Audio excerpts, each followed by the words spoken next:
हाँ जी, आपका ये वाला सब्जेक्ट का नेम है इंटीग्रल इक्वेशन। इजी सा चैप्टर है। फर्स्ट यूनिट में हम पढ़ेंगे कि इंटीग्रल इक्वेशन हमारे पास होती क्या है। Integral equation is an equation in which unknown function appears under one और मोर इंटीग्रल साइन। मतलब क्या हो गया कि एक ऐसी इक्वेशन होगी जिसके अंदर अननोन फंक्शन एक या एक से ज़्यादा इंटीग्रेशन के साइन के अंदर आएगा।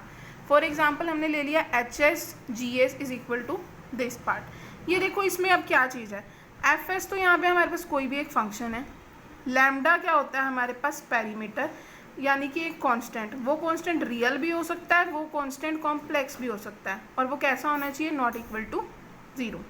के S T G T D T. यहाँ पे देखो अननोन फंक्शन हमारे पास क्या है, जी। ये आपने ध्यान रखना है कि हमारा जो अननोन फंक्शन है वो इंटीग्रेशन के साइन के अंदर आना चाहिए। इस टाइप की पर्टिकुलर इक्वेशन को हम क्या बोलेंगे कि ये हमारे पास क्या है, इंटीग्रल इक्वेशन।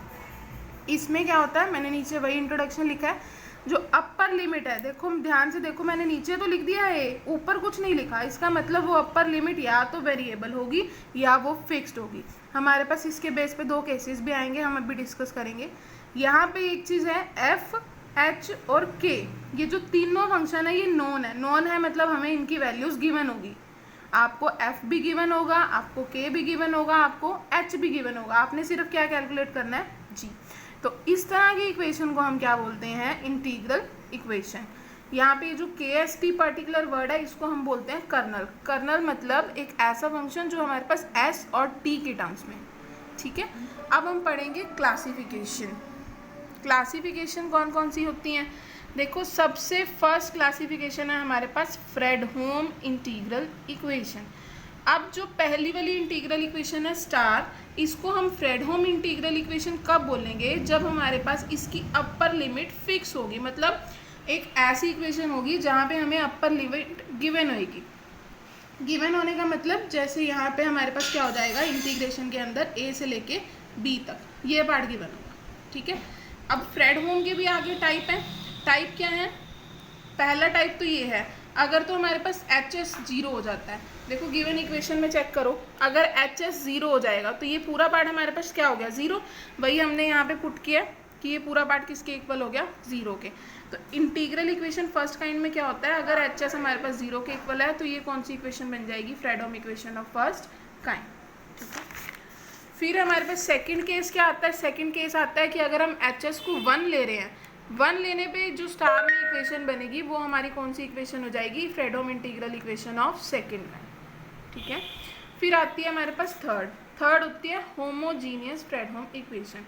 आपने थ्रू आउट द चैप्टर एक चीज़ याद रखनी है, होमोजीनियस का मतलब होगा कि F S is equal to zero. तो ये पार्ट हमारा क्या हो जाएगा, होमोजीनियस। एक पॉइंट आप ऐड कर लेना कि अगर हमारे पास एफ एस नॉन जीरो होगा तो वो कौन सी इक्वेशन बन जाएगी, non homogeneous Fredholm equation, fine. फिर हम नेक्स्ट पढ़ते हैं वोल्टेरा इक्वेशन। देखो क्या डिफरेंस था, पहली थी हमारे पास फ्रेडहोम इक्वेशन। फ्रेडहोम में जो अपर लिमिट होती है वो फिक्स होती है, लेकिन वोल्टेरा इक्वेशन में जो अपर लिमिट है वो फिक्स नहीं होती। देखो मैंने यहाँ पे एस लिखा है, यहाँ पे ये जो एस है ये रिप्रेजेंट कर रहा है वेरिएबल को, और इसका मतलब है कि इसकी अपर लिमिट वेरिएबल है, वेरिएट कर रही है, चेंज कर रही है, कि आप 1 ले सकते हो, 2 ले सकते हो, 3 ले सकते हो। तो जब कभी भी अपर लिमिट हमारी वेरिएबल होगी तो वो कौन सी इक्वेशन बन जाएगी, वोल्टेरा इंटीग्रल इक्वेशन। ये डेफिनेशंस इंपॉर्टेंट है, ये डायरेक्ट कंपलसरी क्वेश्चन में पूछी जाती हैं, पेपर डायरेक्ट आएगा, सीधा पूछेंगे वोल्टेरा इक्वेशन क्या होती है, फ्रेडहोम इक्वेशन क्या होती है। अब अगर आपसे कोई पूछ ले ना वोल्टेरा के टाइप्स क्या हैं, जो फ्रेडहोम के 3 टाइप्स हैं वही वोल्टेरा के टाइप्स हैं। चेंज क्या आएगा, बस जहाँ जहाँ हमने फ्रेडहोम में इक्वेशन में बी पुट किया था ना, वहाँ हम उस बी को किससे रिप्लेस कर देंगे, एस पार्ट से, क्लियर है। फिर हमारे पास आती है थर्ड इंटीग्रल इक्वेशन। हमारे पास 3 ही टाइप होते हैं, पहला होता है फ्रेडहोम, दूसरा होता है वोल्टेरा, तीसरा होता है सिंगुलर।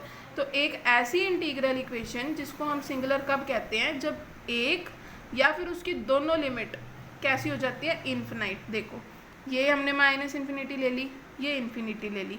इसमें एक और केस भी आता है, अगर मान लो हम अंदर वाली टर्म में कोई वैल्यू पुट कर रहे हैं जिससे वो फंक्शन कैसा हो जाता है, इन्फिनाइट, तो वो केस भी किस में काउंट होगा, सिंगुलर की केस पे, ठीक है। तो हमारे पास 3 इक्वेशंस क्या हो गई, देखो 3 टाइप्स। पहली मैंने तुम्हें बताई फ्रेडहोम।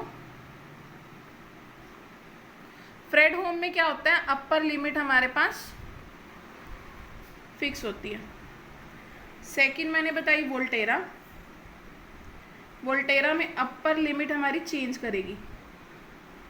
और थर्ड बताइए मैंने सिंगुलर। सिंगुलर में क्या होता है, या तो ये वाली लिमिट इन्फिनिटी होगी या ये वाली लिमिट इन्फिनिटी बनेगी, या फिर इंटीग्रल के अंदर जो टर्म है, जैसे मान लो 1/x है और आपने x को 0 पुट कर दिया तो ये इन्फिनिटी बन जाएगी ना। तो ऐसे 3 केसेस में हमारे पास ये 3 इंटीग्रल इक्वेशन डिफाइन है। ठीक है, फ्रेडहोम के 3 केसेस आपको बता दिए। होमोजीनियस भी बता दिया कि f(x) हमारा अगर 0 है तो होमोजीनियस, और f(x) अगर हमारा नॉन जीरो है तो दैट इज नॉन होमोजीनियस। ये होमोजीनियस, ये नॉन होमोजीनियस। फर्दर हम आपको नेक्स्ट में बताते हैं।